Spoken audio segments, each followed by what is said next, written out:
What's up, jobbers, and welcome to the latest edition of the Jobber Knocker podcast. As always, it's Nestlemania alongside for the right is a man that always plays defense in an NBA star all-star game. I flubbed that big time. JC.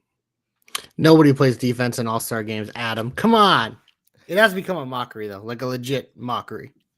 When I saw the score, all I could think about was, wow, this is like Harlem Globetrotters on fucking drugs. I mean, you got Lillard hitting half-court three, so that's impressive at least. So Sure, but we're not here to talk about the NBA. We're here to talk about wrestling, sports entertainment, the juggernaut.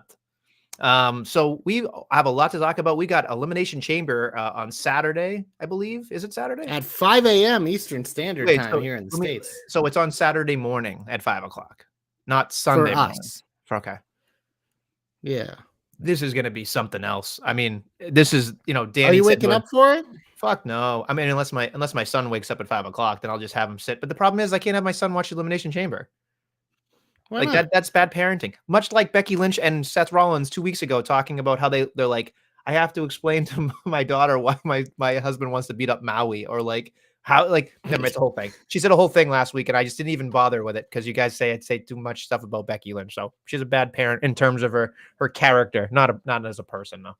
Anyway, moving on. We should probably talk about positivity. It is the shine. Let's start on the positive. All right.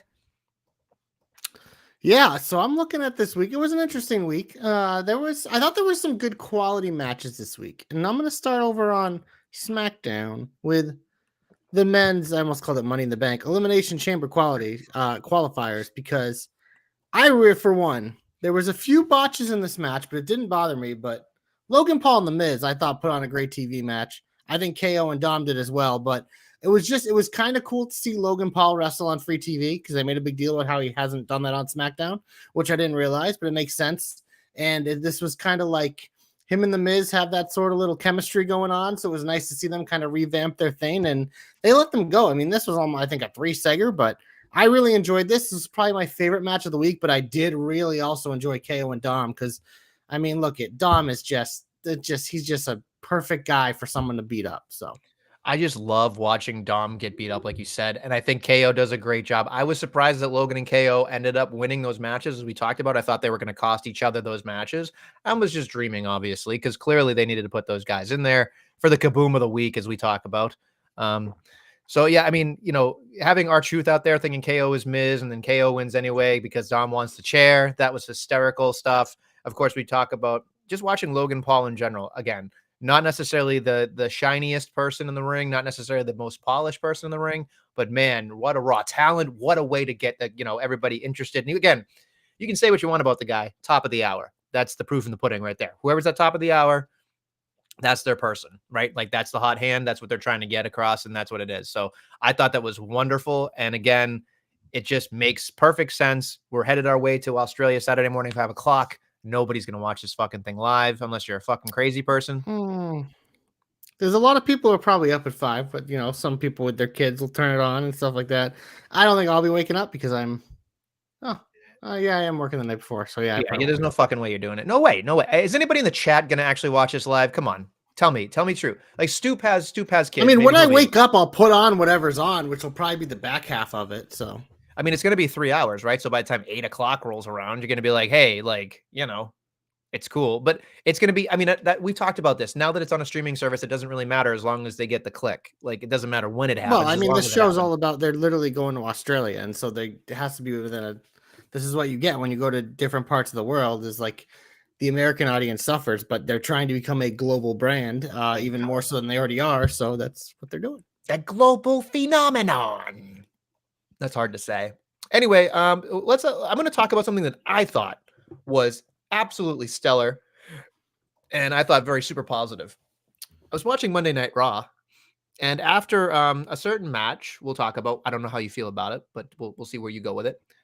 They broke out the fucking telestrator, and I was just like, what? They did it twice, I believe. They did it twice. They did it a couple times, and they were talking about eyeline and fucking people getting in there. And all I could think about was Bobby the Brain. He didn't used to do it in the late 80s, early 90s, and they just kind of stopped it. And I just thought, what a great fucking gimmick for Pat McAfee to have. It was wonderful because it gives that sports feeling. And of course, they had to impress the Netflix execs.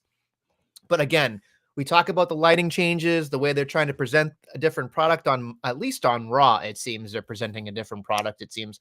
But when I saw the Trillustrator, I went, "Ah," I was so excited about it because it just made me so interested in, like, usually just watch a fucking replay and that's your fucking fast forward or you fucking grabbing your fucking phone or you're getting your drink or something. But then when I saw that, I'm like, okay, it's making me not turn away. What a smart fucking move that is. You know what I mean? Like we always talk about on this program, I skip the entrances, you skip the matches. We watch the promos. Like there's certain things that are very skippable, right? And when you add little ducks in the row like that, now you make what I'm watching even more important. I love that. I love that things have meaning even when they don't. I think that's wonderful. So bravo to the people that thought about it and brought it back because it's wonderful. And I Yeah, they wanted used it in when SmackDown, I think when Pat was around the first time a few times. I know with the Corbin stuff they used it because that kind of got in. I think they used it with like Theory as well. So I am glad they brought it back because it's something that gives Pat, it's something for Pat especially to really like bring out the Patness, the McAfee-ness that he brings to the program, just like circling people's expressions, like circling Cody's expression and circling Drew's expression, like, oh, look at he's diabolical. Like it adds something to it. And like you said, it's something a little extra on a replay, and it's clearly probably going to be sponsored because I did it later in the night for something else. I don't remember what it was, but I believe they're using Piero, which is what we started using at work, I believe. So look at that synergy. just saying, JC's available in case you guys have some tech issues. He's really good at his job. Anyway, that's the last thing I'm not going to with say. that software. Dude, shut the fuck up. I'm trying to get you more money. And that's all I'm trying to tell you right now. Fucking A. What if somebody in the fucking company was listening? You just fucking poo-pooed yourself. What are you doing? Come on. I don't use that. We got Talk trained on it. I've yourself never up. used it. Talk I've never yourself used up. it. Why would I do that? I fucking was the Libero King, but we don't use it anymore. We use Piero now. All I heard was a bunch of O's. I don't even know what the fuck you just said Yeah. to me. Anyway, moving on. Big words. I don't Speaking of do big words, I thought this was kind of interesting, Nestlemania. Michael Chandler getting to cut a promo on Monday Night Raw randomly in the middle of the show. And I was like, oh my God. So Conor McGregor has fucking been running around like an idiot and can't get his shit together because he probably doesn't want to actually get in shape. Are they going to fucking do a match at WrestleMania between these two? Because that's the only way Conor's going to fight. I don't know if they're going to do that, but I think they might set up their eventual fight with something at WrestleMania because like it wasn't a mistake that when he was cutting the promo, the fucking sign was right there and he was looking at it. And Conor McGregor has always talked about wanting to do stuff with WWE, and now the partnership's there. And TKO is probably looking at it like, look it, we've been trying to get this guy in the octagon for a year. It was the issues with USADA because the guy's probably juiced, gassed the gills. Well, USADA's gone now, but they still have some sort of testing. But my thing is a lot of times with these guys, I just don't think they want to get into shape. But I thought it was kind of cool. Little promo, little crossover. We're going to see more of this stuff, but they have me intrigued because McGregor is a guy that is that wrestling type persona where there is definitely business for him to do with WWE. And if this is kind of the door to open something there, I'm interested. I'm interested to see it because Conor is a legit larger than life personality. So I have many things to ask you about it because you're just, you're just very into the whole UFC world. And I bowed out a long time ago when I was into the UFC. So I'm curious your take on a lot of these things, but I will say this much. Don't you think that the both of them don't belong in a WWE ring right now? Like, I don't feel like they're not going to bounce the ropes. They're not going to be, you know what I mean? No, it's not. It wouldn't be if they did something at WrestleMania. It wouldn't be a wrestling match. It would be some sort of like gimmicky fight because they're not. I mean, Michael Chandler is one of the most exciting fighters. That guy is just fucking pedal to the metal. He's a badass. He has a fucking sick KO front kick to Tony Ferguson from a year and a half ago now. If you want to look at that clip, it's a fucking badass knockout. But he's a legit badass. He's fun to watch. So when him and McGregor like eventually fight, it will be fun. But I just it wouldn't be like I don't think they're actually gonna do something WrestleMania. I think they might do something WrestleMania weekend to cross promote and kind of let Conor kind of do something. Maybe it's like how they could even they could fucking waste our time with a segment during WrestleMania with it. But I think a lot of people are all for it because Conor fucking moves the needle. Chandler is a guy that a lot of people like. So I just thought it was a nice little surprise because it was just random out of nowhere. Like, oh, like they showed like 50 different fucking random ass people in the crowd. I guess all the TKO people were there too. So they're clearly pushing for some cross promotion here during WrestleMania season, but it's more to see. I mean, we've seen Bianca Belair and Montez Ford showing up at UFC because one of the girls, Diana Balbita, came out to Bianca's entrance a couple weeks ago. So it's definitely going both ways. So it is kind of a cool for someone who's a fan of both to see a little bit of the crossover. I don't want them to go too insane, but in terms of McGregor, like there's definitely money to be made there. Stoop is asking, what if a legit MMA fight happens in a WWE ring? Because we can see, forget the octagon. Yes, it's a symbol. It's the whole thing. It's kind of the whole reason we're here. But what if, like, to Stoop's point, you know, you've seen like Bellator and other places or boxing kind of set up where like the turnbuckle pads are the long rectangle things in the corners, and they have, you know, you could make it work and have a legitimate thing. My thing is I think you alienate the fans to show up for WrestleMania. That's my personal take on it, because again, there are people such as yourself, JC, that are WWE and UFC fans, but I don't think there's as many that we think. I mean, we love. Yeah, but they're Conor not doing McGregor. it for me. That's the whole point. They're doing Yeah. it for the people who don't know that maybe someone sees Conor McGregor kind of promo like, oh, that guy's great. Maybe that's the whole point of why they're doing it, is for those people that you just mentioned that are going to WrestleMania that have no fucking idea, is they want to get eyeballs on this. And what better way to make people maybe want to flip on and turn on some UFC than fucking Conor McGregor running his mouth against little Michael Chandler there. So that's literally why they're doing it, because like for me, it's like they don't need to do anything with me. I'm already watching both. I'm irrelevant in terms of that. They're going for the people who don't go there and don't have a clue and just like, what the fuck is this? So he says you think you get more eyes on WWE and UFC. My question to you, Absolutely. JC, is if you had to guess right now, who has more eyes on it right now? Like what is the bigger product, do you think? In terms I of mean, popularity. it's definitely WWE, and it's not even close because they're not much like the UFC has reached a lot more globally, but like, I mean, WWE is just such a big phenomenon, but it's their audiences where there definitely can be crossover. So there are definitely UFC fans out there who like might see some WWE and be interested and vice versa. So there definitely is something to capitalize there. But I mean, it's it's it's different because there are a lot of fight fans who like they're like the ones who really push like, oh, it's fake, it's like, whoa, like the fucking hardos on one end, and then there's the like nerdy dorky wrestling fans on one end that like don't, you know what I mean? So those sides will never meet, but it's more of like the people in the middle that are just kind of like whatever. That's like, oh, Bianca Belair, that's pretty cool. Oh, maybe I'll check out some WWE. Or, oh, hey, Conor McGregor, that guy's sweet. Oh, he's fighting Michael Chandler. Maybe I'll go hang out with my friends and watch the pay-per-view. So that's just what they're trying to do. It's just like that's what this company coming together is great for both sides, because they can do stuff like this, and TKO's like they are a fucking brand, like in your face company, as we're starting to see with the advertising and everything else. So they're going to capitalize to the moon with all this shit. Okay. Any other things you have going with this particular merger thing, or do you want to move on? No, I just thought it was cool because I literally didn't expect it. It was literally out of nowhere, but I thought it was cool. And I mean, I think Michael Chandler is a good guy to do it because Michael Chandler's fucking badass. So I don't know many people who don't like Michael Chandler. Our boy Bursky says the WWE has 13.2 million on Twitter. UFC has 12 million, getting closer. So, you know, Stoop said UFC, no, don't get me wrong. UFC has a huge reach. It's just, I feel like WWE, UFC has gotten a lot over the world, especially like in certain places. Like they've obviously traveled more than WWE tour recently, but I feel like the WWE, it's got a little bit of a leg up just because it's so much more of a variety thing. Where UFC, it's like specific, it's one thing, it's people literally trying to kill each other. Where WWE, it's like you have the wrestling, the entertainment, and all that. So it's a bigger net that you're able to cast. But yeah, no, if the socials are closer, like, yeah, it doesn't surprise me, but I do think that if there was like a straw poll, I think WWE would win by a pretty sizable margin. Not major, but sizable.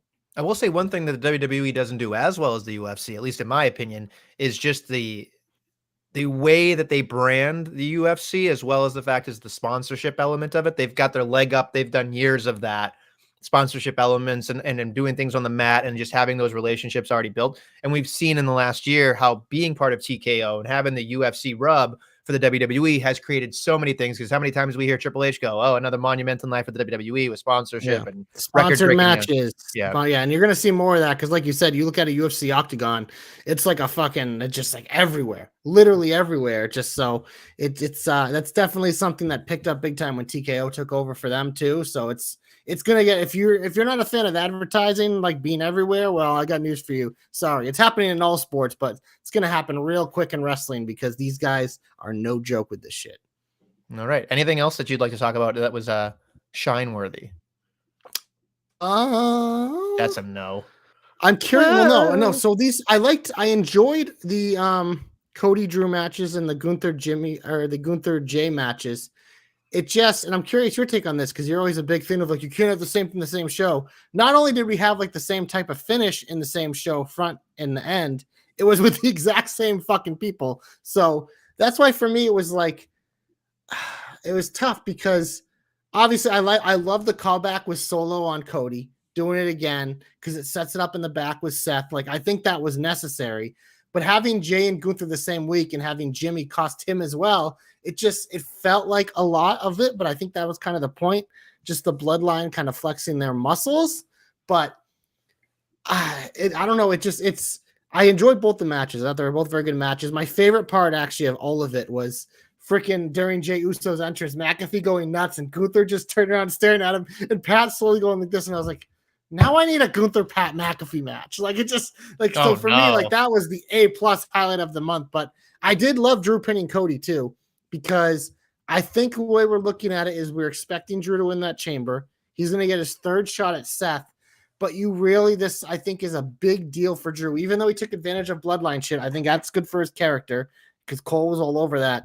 But I think picking up big wins on his resume too, going in, being like, well, I'm the only guy who pinned Cody Rhodes since Roman at WrestleMania. And so, yeah, it's something that he can use, and it obviously doesn't hurt Cody at all. So I did like those results of it. The interference stuff just felt a little bit too much, But I kind of tend to agree with what you said about the too much interference thing. But the one thing I was thinking is if you took Jimmy out of the first part with Cody and just had Solo, that would have been wonderful. But you can't, right? You can't because you got to have the distraction or, I did. If only the Rock or Roman showed up for work a little more than once. I know. The one thing I did think that was ingenious was the ringing of the bell because Gunther didn't kick out. So you have Jay could beat him. Right. Right. So I thought that was really important in terms of the storytelling and that, then of course, Jay does whatever he can against Jimmy, but Jimmy, gets the upper hand at the end there. And that's fine. I don't hate it as much as some people might, but I think it is difficult in those situations. I think if you had let that breathe and let Cody have that L for 1 week and then next week you had the Jay thing. Yeah. Then I think that you would have been, okay, now I'm in a succession because truth will be told here, right? We don't know specifics, obviously, when it happens, what's going to happen in Elimination Chamber or the week after. But I didn't read the spoilers for SmackDown that are on Friday. I would assume that The Rock and Roman are not technically on that program, but maybe they are. They probably pre-tape. Well, everything was pre-taped, so I'm sure. Right. So I don't know. I didn't look at it, but my question would be is if they're not on there, it's like, okay, you could have waited. You could have waited to do all this stuff. Like, you didn't have to fucking blow your load as we talk about all the time. But I get it. It is what it is. Two good results out of it are that Cody, lost, and then he's going to finally kind of start from the bottom, work his way up, Rocky Balboa style, and Jay gets fucked again. And there's a really cool stat here that totally escaped my mind when I was watching, but I saw this morning in my tweets, which was Jimmy has cost Jay, get this, the tag titles, the Intercontinental title, and the world title. Like that's wonderful, right? Now they probably didn't think of it that way. That's how you set up a WrestleMania feud. Been like, Jay, you cannot accomplish your dreams until you take care of your baggage, and your baggage is your brother. You got to beat that boy's ass at WrestleMania, and we all get to go like this, baby. I just think I mean, if Jimmy wins, I'm gonna lose it. I don't think so. I think what will happen is Jay will win, and they'll have a moment, and it'll. I think it'll. Well, I think it'll just. I don't know. I think it'll just be a moment. I feel like that's a good match to kick off like night 1 or night 2. Absolutely. It depends. I feel like it'd be a good way to kick off night 2 because it starts the crumbling of Roman as all his like cohorts start to fall apart. Because that's what Cody said when he originally said to Roman. He's like, I want to take everything away from you. So Jay taking Jimmy out of the equation would be step 1. Someone taking Solo, step 2. Rock, yeah, down the line. So, but we'll see. I'm curious. But I thought they did a good job doing it when Jimmy, after he cost him, he was looking up at the WrestleMania sign. So we're definitely full speed ahead for Uso Mania, which I'm excited about. Uso. It's just funny though. He said Uso Mania. It sounds like a commercial or something. Anything else, or would you like to move on? Because I got one less thing that I think is worth. Yeah, go for it. Let's hear it. I could not be any more excited / I was in stitches when they did Truth Line. I was just like watching Truth do this stupid 60 minutes kind of Dateline NBC thing was so funny. And he had just the two lines that fucking stood out to me. I was just like, he was like, you know, and he was talking about the Sopranos and fucking, and then he talked about how he was like, you know, Damien was my duck. I fucking spit out my water. I was like, what a fucking line. And then the other thing was like, I feel like Genuine when he wrote Pony. And I'm like, Yeah. what? Like the fact that, and Jackie deserves a lot of credit for not breaking character here. And honestly, the other thing was like, obviously it's to highlight Truth and the 8-man tag, which I don't care about, but they highlight that thing. But I think it's also what I enjoy watching is getting to see these women and men and people who are not necessarily, you know, talent in terms of the wrestling, but talent backstage that are very good at their job and they need time to flex their muscles. And within the old regime didn't get to do that. This is like, I watch this and I'm like, Jackie's doing more than just saying, setting you up for your promo. And I love that aspect of it because when you make somebody human, then I get behind them or I want to see them on my television and I'm not going to fast forward this stupid backstage promo or something like that. So I thought overall it was just great. And it's just so fun to see stuff like that changing a little bit because we've talked about this for a very long time. What was it, like 2017, 2019 or something when all four of them, all the McMahons were in the ring saying, we're going to listen to you. And then nothing fucking happened. Right. So now we're getting exactly what we want. And then some things we didn't even know we wanted. And I'm really positive, at least for the wrestling on Raw and the production value of Raw has really changed and stepped up. I'm curious to see where we go in the next 5 years, because I think a lot of these things are going to be really positive moving forward for the WWE. Yeah, no, this was a nice touch. It's nice to see like when they can take a regular promo and make it something extra and something fun. And with a guy like Truth, he makes it so easy to do that. So yeah, this was definitely the high point. But like you said, then it followed with probably your biggest heat of the week, which was that 8-man tag. Should we push the button or do we have anything else positive? Shh, get him off my TV, get him off my TV, get him off my TV. By the way, just really quickly, Bertsky asked us what our WWE 2K24 ratings would be because they were in the lower thirds. I'd be a 99. Nestlemania would be a 49. I don't even think you can go that low. Yeah, well, we are for you, baby. Okay, thanks. Well, I am a jobber, so I might as well be within the 40. Jobbers would probably be in the early 70s, I think. I think they don't have anybody under 70. So I don't think. They might. I feel like sometimes they dog some of the women at like high 60s. You know what, Bertsky? Find me the ratings list. Find somebody that you think is equivalent to me, and then that's my score. Okay, I'll let Bertsky. So find the lowest rating ever in WWE games. Like was Ellsworth ever in a video game? What was his rating? That's what Nestle gets. I bet you know what? I'll change mine. I'll be fair. I'll be a 93, just like Cody. Solidarity.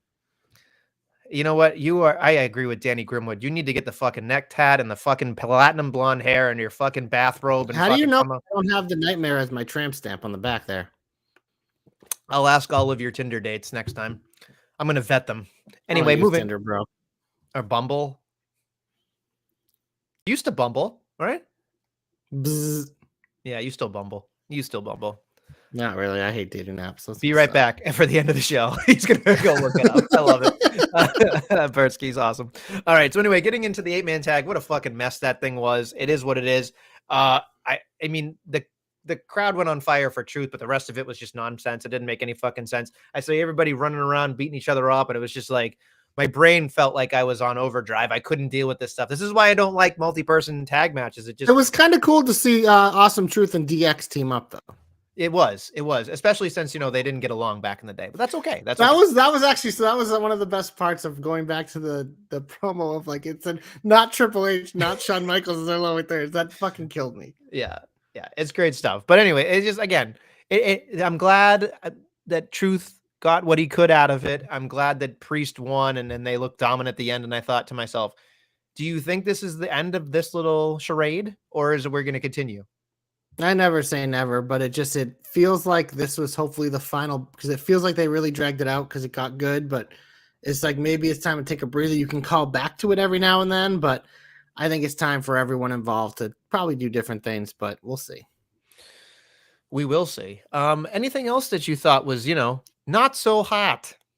Well, we have to talk about the end of SmackDown. That was a big story this week. We haven't talked to it yet, so you didn't bring it up in the shine. So I'm assuming by default that makes it heat. Can we? And so hold on before we get into it. Can we talk about how somebody that is in the Jobberknocker thread was berating us? Oh, well, so I'm getting to this. So I gotta set the stage because Okay. obviously I was away this weekend. I didn't get back till a few hours ago. So I literally binged SmackDown and Raw as I was half dead on my couch and trying to just like put stuff away and whatever. And so I hadn't watched the segment. So obviously it's Friday, Saturday, Sunday, Monday. Today's Tuesday. That's a lot of time. And obviously you guys all watched it, right? I have Dom texting me like, "Oh, you watching live?" I'm like, "No." And expectations were very, very, very high for this Rock and Roman Reigns, like, first promo together. And so, like, I saw on the internet, as I'm like doing my thing Friday night, drinking and whatever, and I see like you and Dom's reaction, and people aren't very positive. They're kind of disappointed. Thought it was underwhelming. Then we have fucking Ray of Sunshine, who has the WWE dildo up his ass, fucking saying, "This is the greatest thing ever. Hollywood Rock is back. This is so good." And I was just like, bro,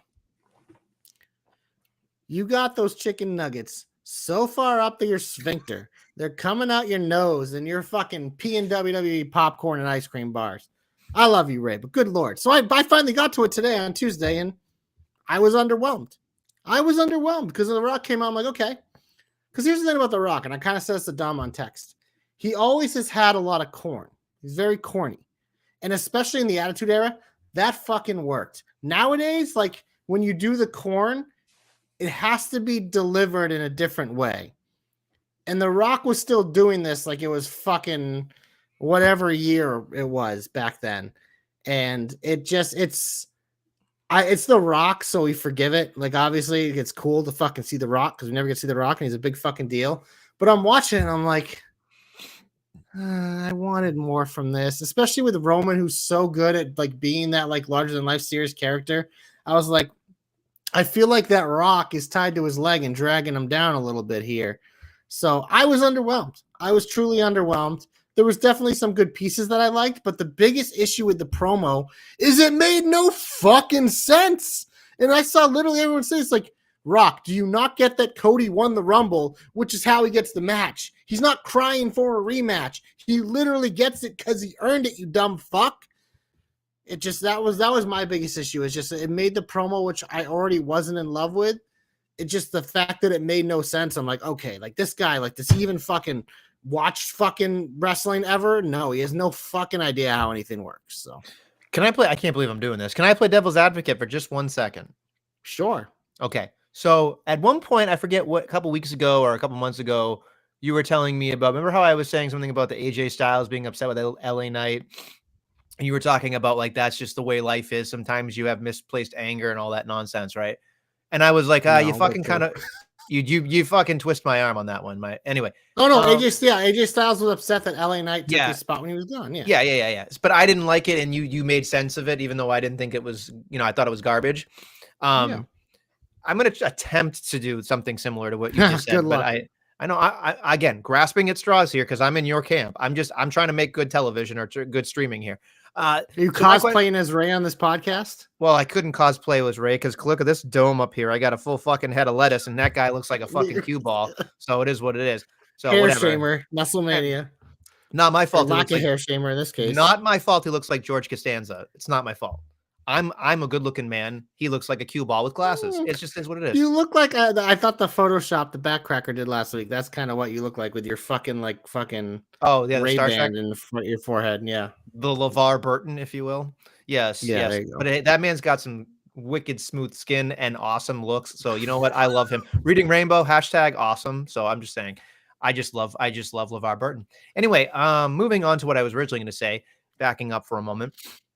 By the way, I'm not even on a gummy tonight, so I'm all over the goddamn place. He did kind of come at the crowd like normal, The Rock. Like, people were like, oh my God, it's Hollywood Rock. And I'm like, maybe. But I also thought like he took bits of corporate Rock too. Like, he is more corporate because he's the fucking board of directors. But we're splitting hairs here, whatever. He can combine both and become a mega fucking asshole or whatever. But I will say this much. In terms of what we talked about, the LA Knight AJ thing, if he's saying that Cody's a crybaby and Cody just expects to, and not acknowledging, no pun intended, that he won the Royal Rumble and he's just fucking asking for a rematch. Isn't he kind of just being a dick? And isn't he just kind of being somebody that like is just not acknowledging what Cody had to go through, because Roman and Rock is supposed to be the money match. So I feel like he's at any point trying to take away everything from Cody, at least saying it when he's stripping it down in terms of the promo. So for me, when I was looking at it, I that didn't bother me as much as some people. There were other things that certainly bothered me, but that to me wasn't one of them. I thought he was just trying to negate the fact that actually Cody worked very hard, because he's a Hollywood actor. Maybe he doesn't have time for this shit, right? Like he's playing into the role of like, who's this fucking peon? I'm the fucking Rock. So maybe that's what he's doing here.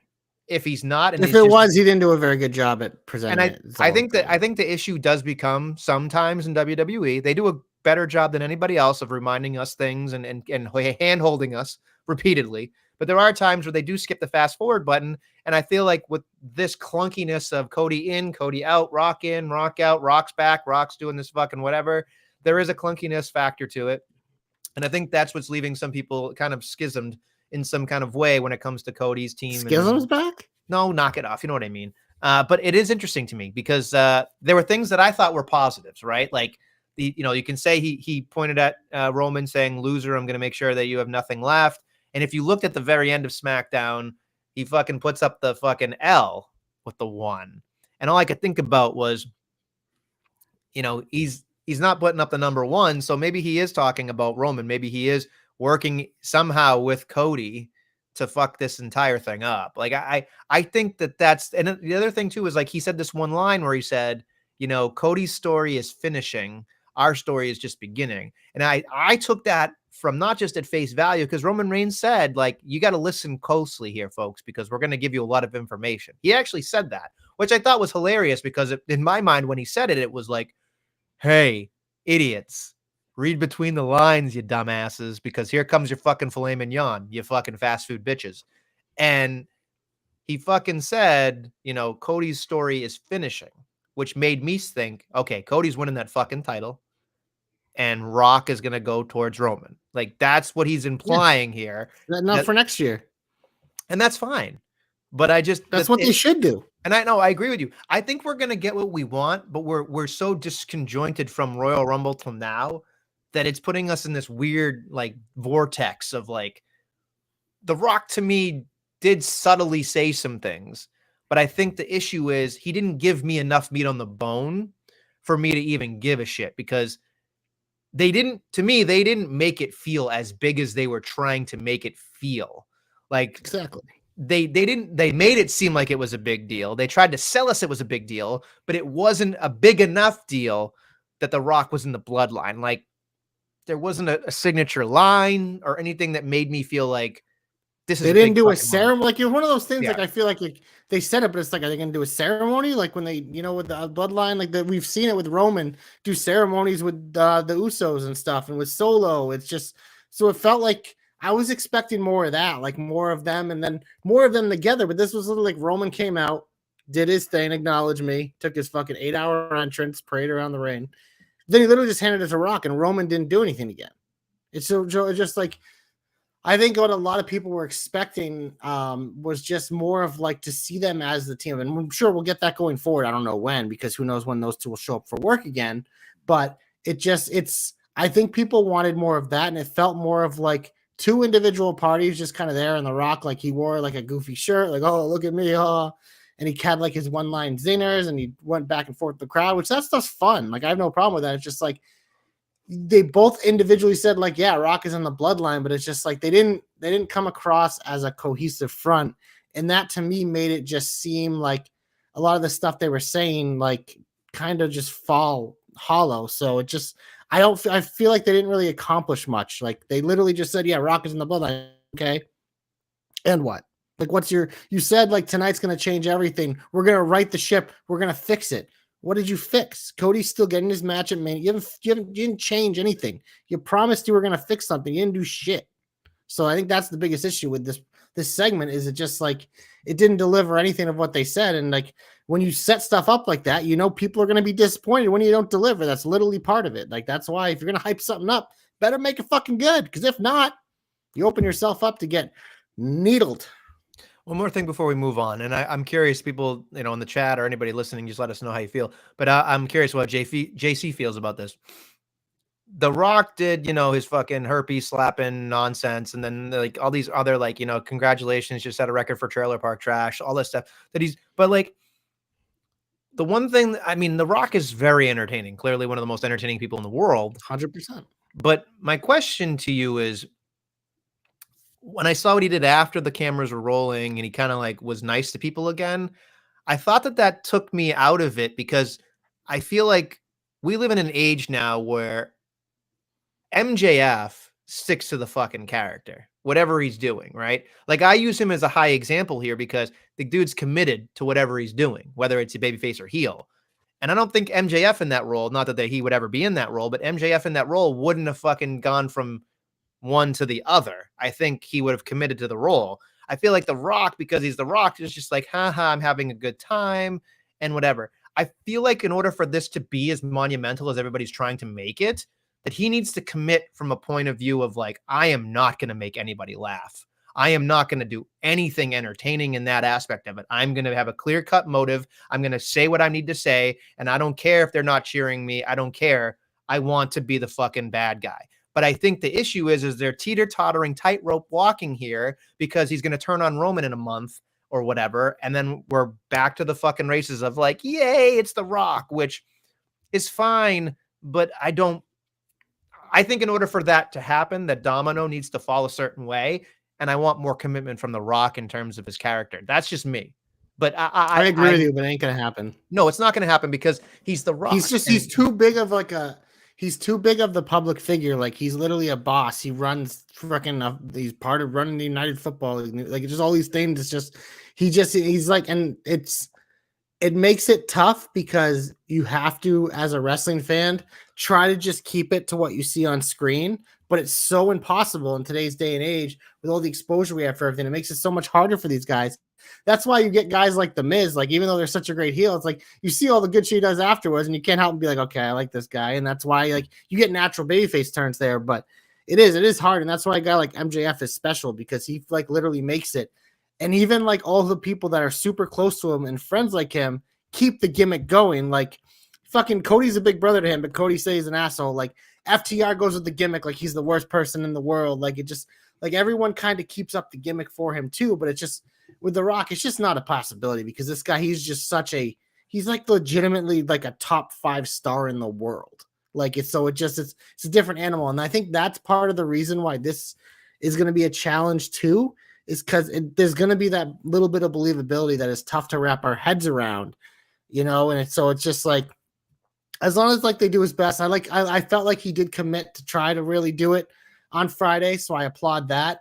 I just felt like they could have done it a lot better and more fleshed out. But as we've said, with what we think of the perceived pivot that they did a couple weeks ago, they're doing this shit on the fly. So I understand it's not going to be perfect in that, but it's, the appearances of Rock and Roman are so limited. When they're on screen, man, it has to be a home run. And that's what's made Roman so good the last few years, is he has done that. We'll go 3 months without seeing him. We'll bitch about, God, he's never here, travel cuck.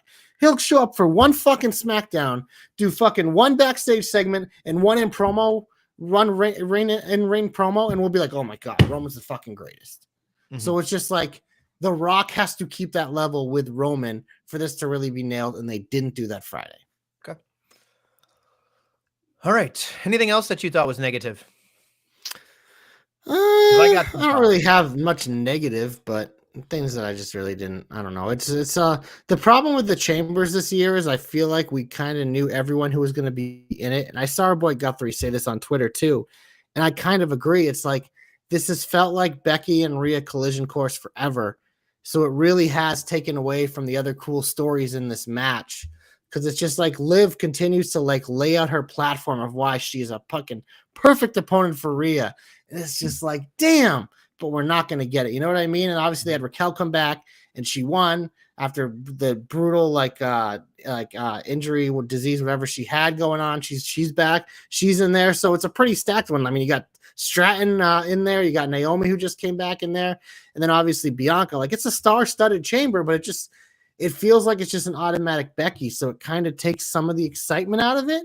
But I think what I have to try to get my mind around for me personally is just like, okay, what can we create from this? Because in the men's, I can see things like if they are going to do Logan Paul, LA Knight, they can kind of set that up in the chamber. Those guys, you know what I mean? Those guys being in there. But in the women's, I'm having a hard time seeing it besides just being how everything's been, just like predictable. It's like looking for that one curveball, which Raquel kind of was a curveball on Monday. So I thought that was cool. But I'm hoping that we get maybe another curveball or two within the chamber to kind of for us to be like, oh shit. Damn. Look, I will say this much. I am not excited for the women's chamber, and I'll tell you why. Monday night, they had Becky come out with that promo, and she cut a promo about the collision course about mommy and the man, and I thought this would have been a great promo after she won. But the minute she fucking opened her mouth and started, well, she was a fucking clown at the beginning with like, do you like my hat? And I went, fuck you. It's a stupid fucking hat. Like, you're not as entertaining as you think. You're just not. I don't give a shit what anybody says. She's not as entertaining as she thinks. She's fucking overpaid and fucking overhyped. I every time she's on my fucking screen, I went, this fucking, this person, Jesus Christ. I just fucking can't do it. But then she does that spiel and I'm like, okay, literally nobody in the chamber matters now. Then Liv comes out, cuts a fucking great promo. And I'm like, I want Liv to win this thing. I want Liv because Liv has a better, like, I'm thinking about it like this. I know that Vince McMahon and Triple H, they look at fucking things and they think about the fucking marquee, right? Mommy versus the man. And I get that. I do. I really, truly do. But God damn it, friends. You look at the video package. You look at what fucking Liv said. They were tag champs. They fucking got injured. She came back. Like, there's a fucking video package there that's going to be fucking WrestleMania quality.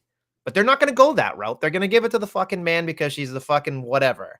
And it bothers the hell out of me. And then each person came out. And as each person fucking came out, it got fucking worse. And I was just like, that's how these segments always go. It felt like a fucking every time. It felt like I was watching an episode of fucking Sally Jesse Raphael. Like, it was just like Jerry Springer. It was some stupid fucking thing. And I'm like, why do the women get these stupid segments? And then, of course, like, even McAfee under his breath was just like, and Nia, like, he had to fucking say it to fucking save that thing. Then, of course, Nia beats all five of them, which, again, I get because it's a thing, but I couldn't wrap my brain around it. I just didn't understand why they thought that that was a good plan. I really don't. And like you said, the women's chamber, we've talked about this. The chamber, WrestleMania, all that lead up fucking sucks most of the time. And I'm really hoping that's not the case because we know those matches are going to be good. We know that the matches are going to be good because they're just too many people in the WWE that are just great at their job. But the fucking things they have to say and do are fucking comical and stupid. And when you get to WrestleMania and you want to be in a marquee fucking match, you got to give me it's for a title. It's for a reason. It's for a fucking blood feud, something like that. Don't give me the fucking clown show that Becky Lynch comes out in her fucking Spice Girls outfit. Give me something fucking that matters. Give me something that, like, that's the part I have. We talked about this constantly, but it's true. Like, Seth Rollins became a fucking clown. And like, I get that it's part of his gimmick, but he can turn it on and turn it off. But when you're up to the fucking tippy top of the card, sometimes, especially during WrestleMania season, at least, you gotta fucking tailor the expectation of being haha and really fucking light the fucking fuse and let's fucking have a fucking serious conversation about something. You know, like, let's do it because you're going to have your haha somewhere else. You're going to have your fucking entertainment with your fucking Otises and Strowmans and fucking other shit that's going to be great later on, you know, the early undercard. That's great. But I don't want that shit in my fucking main events. I just don't. Sorry. So I do have a hope off this. I don't know if we're done the heat, but I do have a hope off this to kind of maybe it'll ease a little bit of the pain because it's something I've thought about for a while. And I think it's the way they're setting it up. I think we'd look back and be like, okay, I feel better about it now. Do you want me to get into it or should we? Well, it's not the hope yet, but I mean, it is a natural conversation. So let's do it. Okay.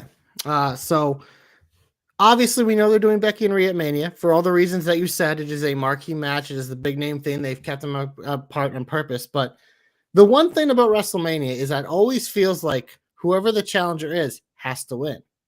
But every now and then, the champion can retain. So my hope is that Rhea Ripley retains against Becky Lynch, has another big moment at WrestleMania, and looks dominant. But down the line, the person who upsets her and takes that title off for her down the line is Liv Morgan, because that's where the national story is. The story is a story with Liv and Rhea better than Becky and Rhea, yes. But we understand why Becky and Rhea, you spelled it out perfectly. It frustrates both of us, but we both understand, like, it's the marquee. It makes sense. It is the big money mania match, but Becky doesn't have to win. She can put over Rhea, and then down the line, whenever this Liv Rhea thing pays off, it could be at Backlash, or it could be Money in the Bank again, or whatever, something like that, SummerSlam. Liv is the one who finally gets her revenge on Rhea. But I feel like her retaining against Becky, I actually kind of like it too, because it gives Rhea that stamp on her title reign that she really hasn't had. I think by going and having likely a dominant main event victory over Nia Jax in Perth, followed by a dominant big money mania match retain against Becky, would help erase a lot of what the negatives people have felt about her title reign, which personally, again, I've said for the most part, like, I know the match quality and like the contenders haven't been there, but in terms of her character and what she's meant as a champion and like the face of a show, I think she's nailed that. So I've been okay with that. But I do agree in terms of the legacy of a reign, or for someone, they need to have those stamp moments. And I think the Nia and Becky, her getting past both of them, are those moments. And then eventually we can bring everything full circle and she can put Liv over one more time to pay off that story. So that's my hope. I think it'll make us feel better about a lot of this stuff. Hashtag JC knows. Hashtag JC hopes come true. Hashtag trust JC. Hashtag JC. Okay. Jesus Christ. Yeah. I guess we'll just go into the hope here, because it just seems like a natural progression. So we'll move on. My hope is something that was a very small giveaway on SmackDown, but it made me go, you know what? Maybe there's some life to this. Maybe there's something to do here. AJ Styles slapped the fucking shit out of Carl Anderson, and I went, well, I'm interested in this. And of course, we know there's a backstory there. We know there's something there. I've always been a Carl Anderson guy, even to the point where JC's laughed me out of a fucking podcast for it. But there's something. Should we bring up what you said to me? I mean, you know what? You told me Carl Anderson was going to be a world champion. I looked at you, I was like, that guy? I also said Mojo Rawley was going to be the next John Cena. So, you know, you know. But here's the thing. I'm out on my own fucking limb. I'm wrong like 99.9% of the time. But Mojo had something. It wasn't Cena, but he had something. That's for sure. Oh, yeah. He probably had a lot of things. That's beside the point. Bro. Yeah, he's a hype bro. But anyway, to my point is, if AJ Styles is kind of in this weird, murky thing, I think it's going to help his character development going forward. So my hope is like, okay, AJ Styles being a lone wolf or a lone gunsman or whatever you want to call him, and his jet black and his fucking soccer mom hair and doing whatever the fuck that trench coat is. Like, if he faces Carl Anderson at WrestleMania, I think that'd be, at least for them, I'm assuming that would be really cool. And I think I'm not looking at it like, oh my God, Carl Anderson. I'm not looking at it at that aspect. I'm looking at it as the Meachins, the Carl Andersons, and the fucking Luke Gallows, who are probably going to get fucking canned after this round. At least this can help catapult AJ into a different stratosphere in terms of his character. Because the one thing I've said about AJ Styles is you can't knock what's in the ring. It's just when it comes to the character. I think that he did what he could with the Pitbull character and the amazing athleticism that he throws out there. But AJ Styles has the ability to do anything. And I think this new character is kind of just like this. It's incubated still, and it's not necessarily a full-fledged, it's half-baked right now. And I think that this is a very important plot point that I'm very interested in. And I'm hoping that by him dissecting the club, the OC, and maybe even doing something to Michin indirectly, I think that's important for him to get to a point where I think he's more watchable. And I'm not saying in the ring. I'm saying just as a character. I'm hopeful that this makes AJ another chance at the fucking apple, right? Another chance at the fucking world title, maybe on SmackDown, maybe on Raw, probably more likely on Raw, because once Cody wins, it's going to be a fucking train. But I just think that AJ Styles needs to have that one last go. And I think if they're going to use this character, it's an absolutely hopeful point here that those three put him over in a very fantastic way for this to work. So that's my hope. I don't think that'll happen at WrestleMania. I think a random SmackDown, AJ can beat Carl Anderson or whatever. But I am curious how, because I think it is. I agree with you. He's definitely like they're trying to make him like a bad guy, badass again. So cutting them out of his life is the way to go. I'm having trouble with, especially a lot of these SmackDown single stars, like envisioning what they're doing at Mania. You know what I mean? Because we have some of these guys in the chamber, but it's just like, I still think LA Knight, Logan Paul makes a lot of sense, but they could just do KO, Logan Paul again. But I'm looking at AJ Styles, even like Randy Orton or Solo Sikoa. Like, I'm looking at some of these single stars. They just signed Braun Breaker to SmackDown. It's just, there's a lot of like big name men stars where it's just like, are there going to be random singles matches here mixed in? Because we usually can get 7 and 7 sometimes, but it feels weird. And like with AJ, he's the guy's like, I don't know where he fits, and it'd be weird to not have AJ on Mania. So I don't know if they have some sort of like ladder match or some multi-man match. Like they usually do that for a title, but it feels like both Gunther and Logan Paul deserve single titles. So I am very curious how they do it. It's something I want to pay attention to. So I'm glad he's getting these little like side stories going to keep him in our mind and let him continue to develop this like character, because I do think it's important. But I am curious to see the next month and a half, like where a lot of these ancillary pieces like kind of fit as we round out this Mania card, because it doesn't. AJ is one of those guys that just doesn't seem to be a clear path, and that's weird because it's fucking AJ Styles. He's only got so many of these left. Probably he's already part-time, so you got to think they really want to nail at least 1 or 2 more with him in like big profile matches at Mania. So I'm curious to see what happens with them.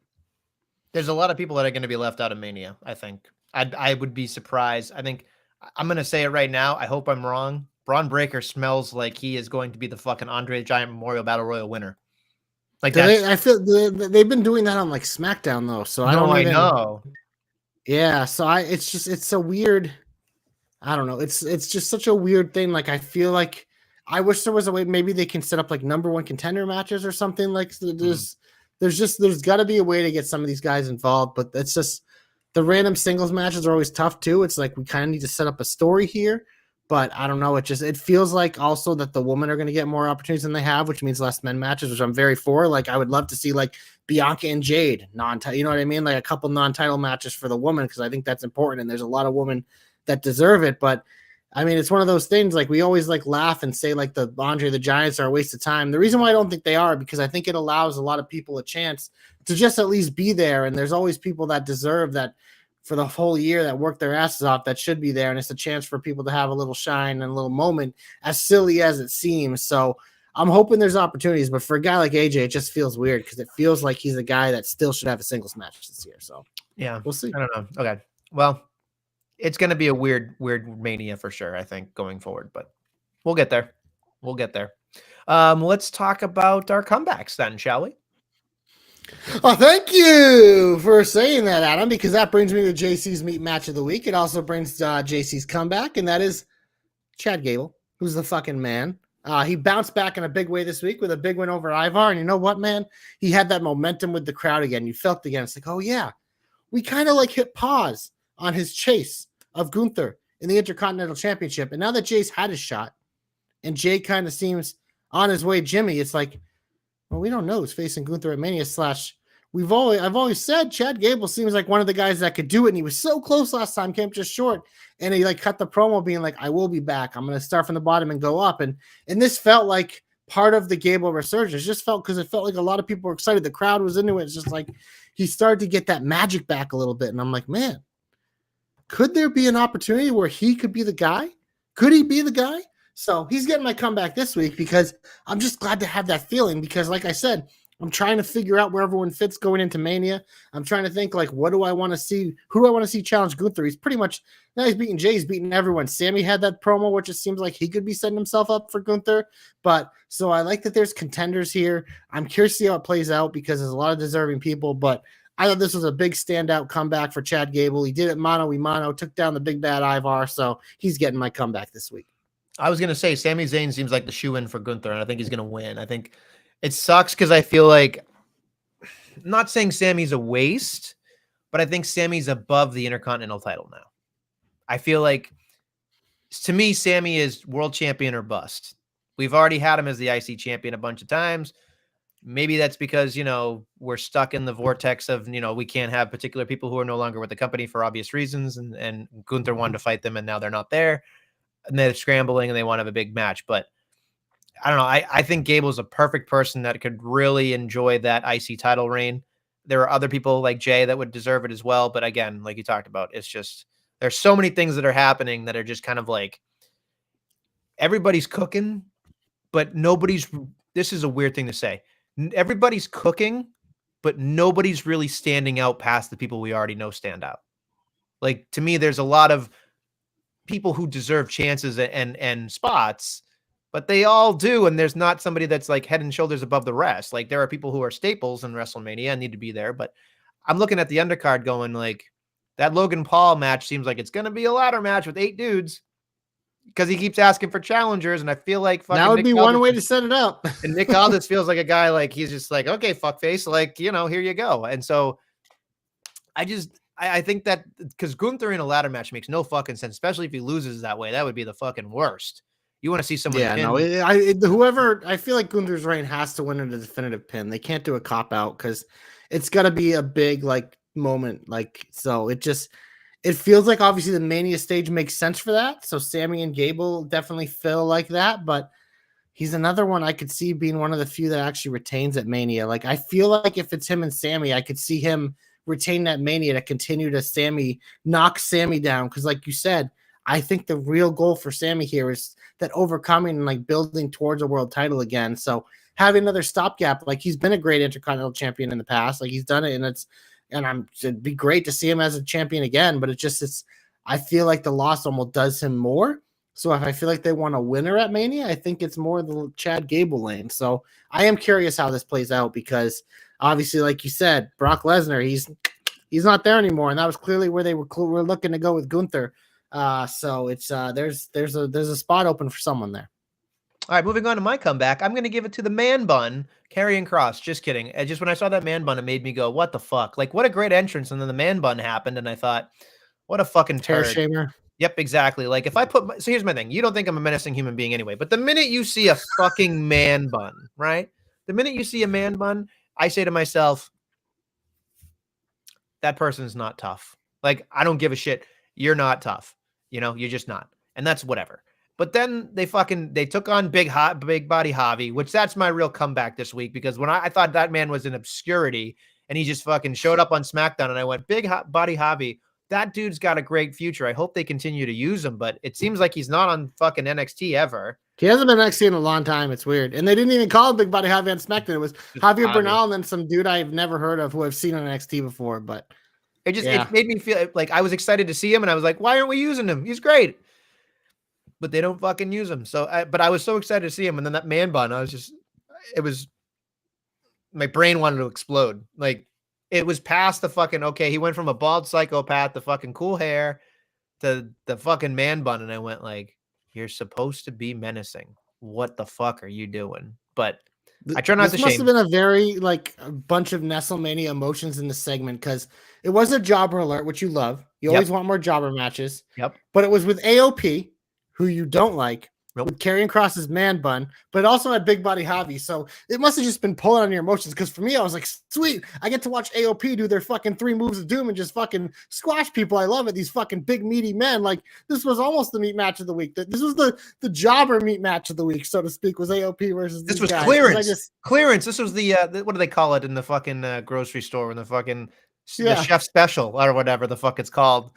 Fucking meat special or whatever, the special meat. Manager special. This was the almost meat. Expired meat. Yeah, manager exactly. Special. This is the manager special meat match of the week. Got my super collider, got my synchronized power bomb with my big goon. So I was happy. But yeah, no, it was cool to see Big Body Javi. But I hope this is a good sign because it felt like he was starting to find a little niche there in NXT. But I feel like what's his name? Lexus Kane is kind of taking his role.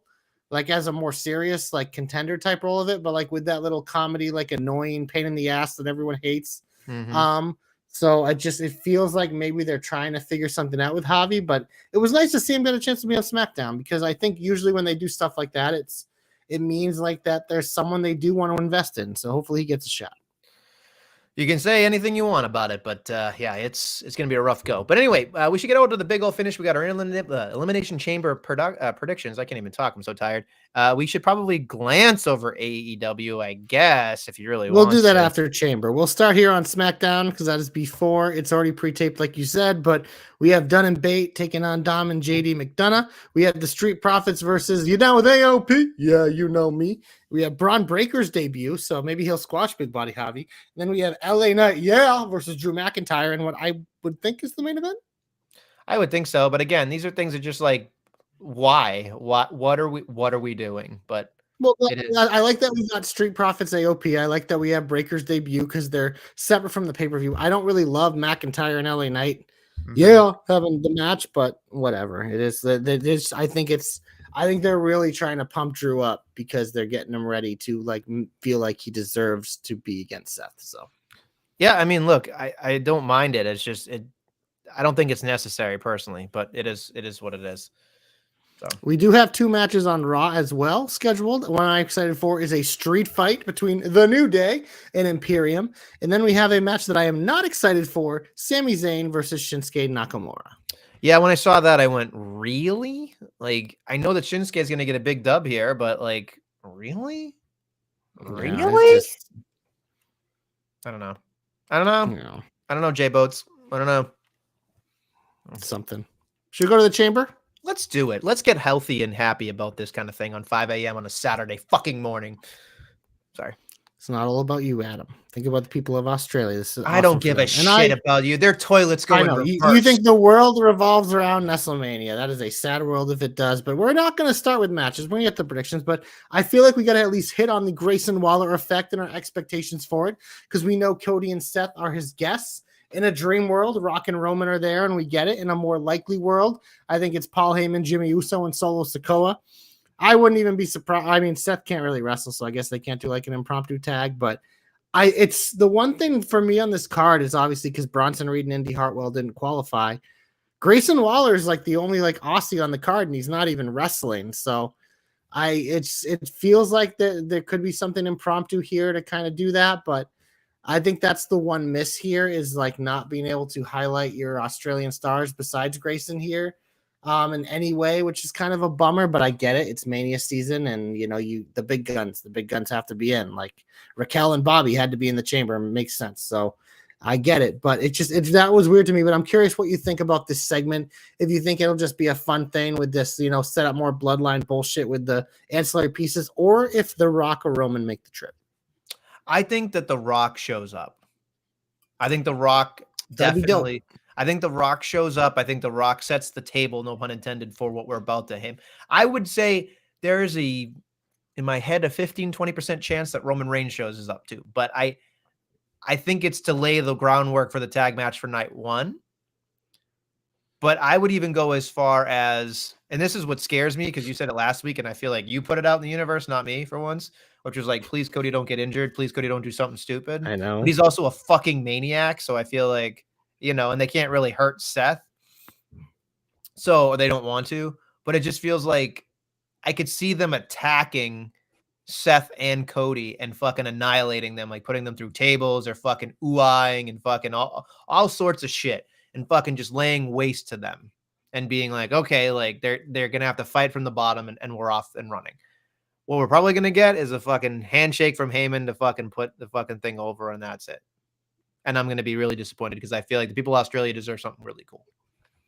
Yeah. I think it's going to be more about like Grayson, Cody, and Seth, and then they'll come in at the end. But I am curious. I think we have to bring this up here too because it's something I wanted to talk about with you. Because the one thing that's weird for me about the tag match being night 1 is I understand Cody wrestling twice, but that means Seth and Roman are also wrestling twice, which is a guy who barely wrestles because he's dealing with a lot of injuries, and then a guy coming off a major injury. It feels weird to me that it feels like that might not actually be what they're doing. Like I almost could see it being more of like Cody has to beat The Rock night 1. And then it's Cody Roman, like, you know what I mean? Because it feels weird to me that, like, again, I understand Cody wrestling twice. It makes perfect sense. He's a fucking primetime player, whatever.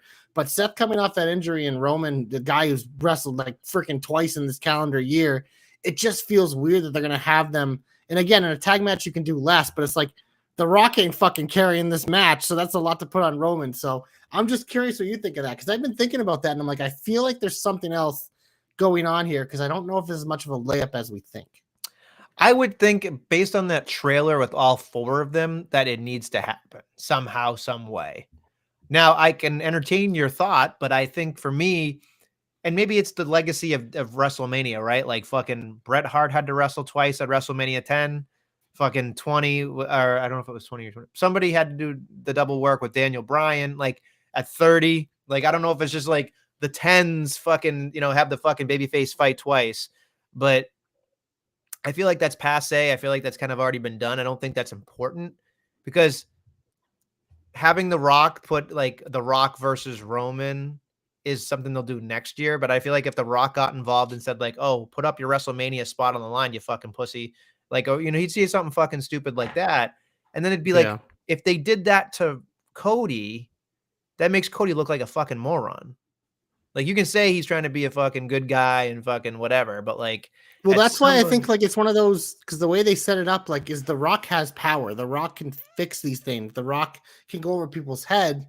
So it's like he could make it, like he could just make it a decree, like this is how it is, and you can't do anything about it. Your buddy Hunter can't do anything about it, you know what I mean? So there's definitely ways to do it that route. Just because again, to me, like the tag match makes a lot of sense, but to me, what I like just doesn't make a lot of sense is like Roman and Seth also having to wrestle twice, which granted, like Seth would likely be fine by then and whatever, but it's just like coming off the injury he is, and then Roman, a guy is just like his body's already in peril. That's why he's not wrestling a lot.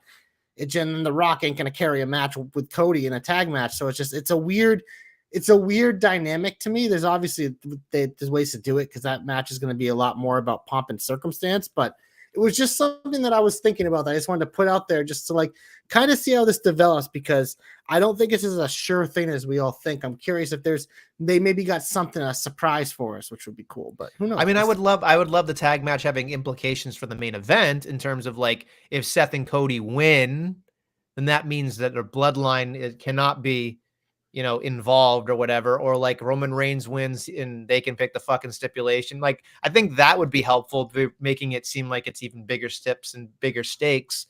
But I don't know, like we're in WrestleMania season, right? Anything can happen. So I think The Rock has to wrestle. We just don't know where and who. So yeah, here's the thing.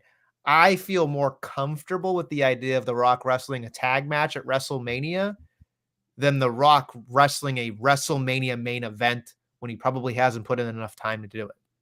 No, I agree. I think the expectation is right there.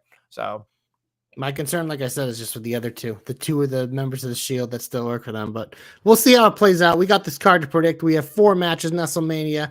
We have a tag match for the undisputed WWE Tag Team Championships. We have the Judgment Day, Finn Balor and Damian Priest defending against, you told me this name, I completely missed it, the New Catch Republic. I don't understand it. I don't like Tyler Bate. Yeah, it's bad. So give me the Judgment Day, because your name sucks. You can't be champions with a shitty name like that. No, not even fucking close. It'll be a great fucking match though. I'm sure we'll love it, but like they're not going to lose those tag titles until Mania, maybe even after. Who the fuck knows?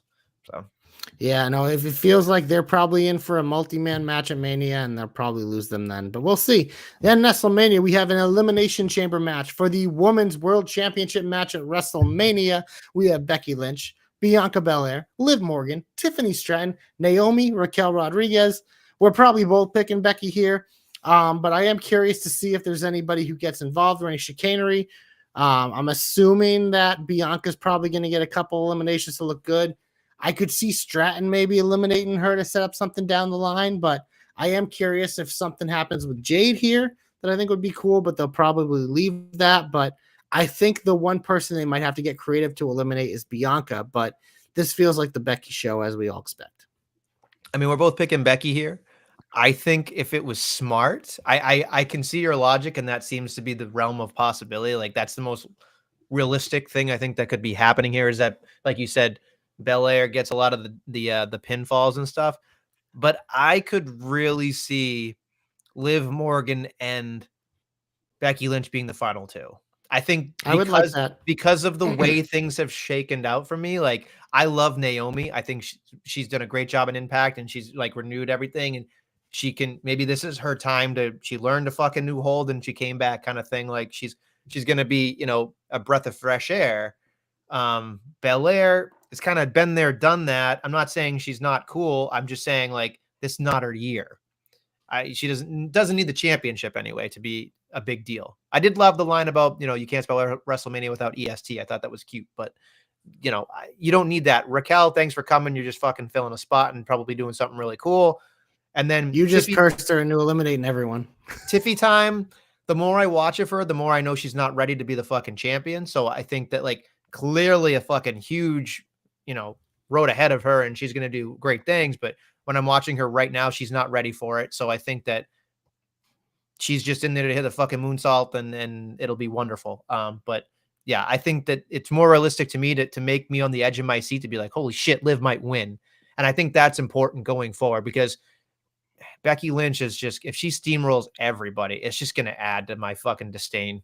It really is. Cause it's just like, this is a stacked fucking chamber. Like, let's fucking make it a good fucking chamber. Please, please. I don't even want to beg it, but it's true. We're picking Becky, but it's almost begrudgingly. I think Liv is probably one of the ones who started, and I think you're right. I think she makes it to the end, because what that Rumble showed me is that Triple H is making sure to make her look like she's a stud, because I do think she might be the one to beat Rhea afterwards. So I think they definitely want to make her look good. But yeah, that it'll be Becky overcoming per usual. Nestlemania, we head on to an Elimination Chamber match for a World Heavyweight Championship match at WrestleMania. We have DM Hunk, Drew McIntyre. We have RKO, Randy Orton. We have the almighty Bobby Lashley. Yeah, LA Knight's in this match. We have Kevin Owens and the Maverick, Logan Paul. Nestlemania. Again, this feels pretty straightforward, like a Drew McIntyre win. I don't think we're going to have a curveball because I just don't see Seth facing Randy, Bobby, LA, Kevin, or Logan. They didn't really put anyone else in here. If Sammy was in here, I think there'd be a seat of doubt, but there isn't. So I think it's pretty clearly the DM Hunk show. So we're both picking McIntyre. That's a given here. I think McIntyre is the hottest he's ever been. And if they pick somebody else, I'd be fucking incredibly shocked. The only person in this matchup that I think even has a remote chance of fucking even coming close is Randy Orton. But I don't see that happening. We've seen that. So I think, it's not great. But here's my thing here. This is the part that I think that if WWE takes a chance here, right? Like, Randy's in this match because he's Randy fucking Orton, right? But I'm going to go out on a limb here, right? I'm going to say the final three here, right, are going to be Mac, take a chance on LA Knight, take a flyer, and then Logan Paul. And what you do here is you fucking have LA Knight beat fucking Logan with the fucking BFT or whatever, and then you have Logan Paul come back, cost LA Knight, so you can set that up for WrestleMania, and Drew can continue having other people do the handiwork for him, and fucking he gets his moment, and then it ignores the fact that he's a hypocrite. I think that's more, you know what I mean? Like, I think that to me seems like what's the most logical. And when you get LA Knight at the end, you're like, holy shit, again, with the Liv thing, LA Knight, oh my God, is he going to go to WrestleMania? Are they going to fucking do it? No, fuck you, it's Mac. But like, those are what keep me interested, because I'll be honest, if I see fucking Logan Paul at the end, I'll be shocked. But I don't care about KO at the end. KO can do whatever. Randy Orton and Lashley, I don't want to see at the end, because they haven't done anything to me to make WrestleMania. So being the fact that they coined McIntyre the savior of WrestleMania, like, this is it. Like, it's his show now.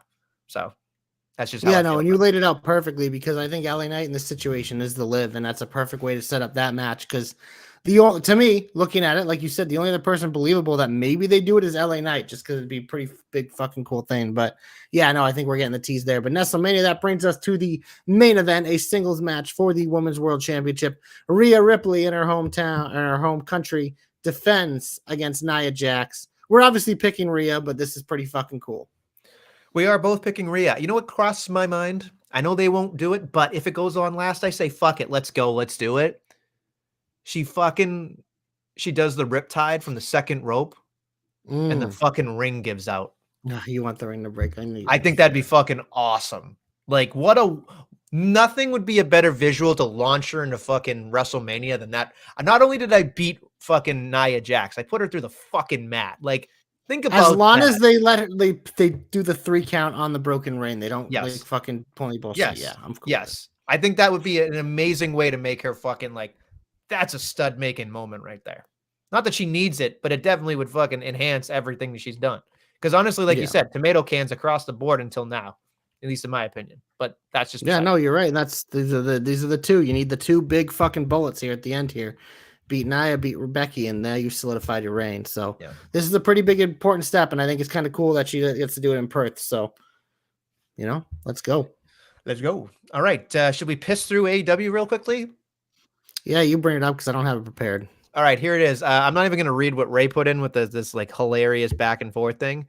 We're going to start. Deonna Purrazzo in action. Okay, great. Then it's Timeless Tony Storm in action. Okay, great. Then the 2 head scratchers of the night, JC. John Moxley, fucking Mr. Whoop, whoop, whoop himself against, and Claudio Castagnoli against FTR in a random tag match for like, basically, I know there's a reason, but not enough of a reason. Set it up. They kind of set it up, but it's just like, it's weird because they have is the pay-per-view the weekend after this? Yes. That feels like something they do more at the pay-per-view, which means they'll probably have like a fucking 80-man match with all these guys involved in it. But yeah, it is kind of, that does feel kind of odd. Yes, not only that, there's no repercussions, no number 1 contendership, no nothing. It's just a thing. Well, the rankings are back, so whoever wins might be number 1. You said last week rankings are a joke. Who gives a fuck? Anyway, I mean, they are. Again, no, I said I'm glad the rankings are back. I just wish they actually fucking did them correctly. And then here we go. The main event. This is the biggest fucking what the hell is going on here. A random 6-man tag trios match with the AEW World Champion Samoa Joe, Swerve Strickland, who he's fighting at the pay-per-view on the same team, and Brian Cage, for whatever goddamn reason, takes on Hook. Why? Nobody fucking knows. Against Hangman Page. Okay, great. Hangman Page, who's feuding with the other 2, which I get. And then randomly, not complaining, but just out of no fucking where, Rob Van Dam. And I'm just like, what the fuck? He's like friends with Hook, I guess. I don't know, man. Like, I just like, I get it, but I don't get it. And That's a weird ass main event. It's a weird fucking main event. It's just like, and then like, I don't even want to get into Collision, but like, God damn it. Like, if that's all you got, man, like you're getting to a point here where it's like, okay, we got Daniel Bryan on Collision against somebody I'm not going to be able to pronounce. And I'm sorry. I'm sure I'm going to upset Conway and all their fast forwarding that. Okay. You know what I mean? Like, then there's a random thing up here saying that fucking Serena Deeb will be back in action and Thunder Rosa will be in action again. Great. But like, when you tell me in action, you're telling me you can miss. It's a jobber alert. It's gonna be, if it's a women's match, literally everyone who's been in action has faced Queen, whatever her name is. I think they finally signed her, but she literally has been on like 2 shows a week facing all their top stars, just losing every single time, and they've all been in action. So it's just like, it's tough. It's tough. It's tough. AEW's in a real rut lately, and I will see if Boss Time can fucking take him out of the fucking depths. We got this. Great. What's the pay-per-view called in 2 weeks? Is it, which one is it? It's Revolution. It Sting's Bye-Bye. Yeah, Revolution. It's supposed to be one of their big ones. So we'll see. That card's obviously going to fill up quick, but it's starting to take shape a little bit. And so far, I'm just kind of like, yeah. Can I ask, and I know you're a Sasha guy and that's fine and whatever, but like the one thing I thought of was like Sasha's going to debut at the Garden. It's going to be a big fucking moment for that moment. But I am nervous that even though she's got a huge following and she can sell tickets, clearly she's helped out for fucking Boston for sure. If you looked at the fucking tickets that's been sold. But I am nervous that she's going to fall into the fucking AEW trap of obscurity. Like, she's still going to be fucking wonderful.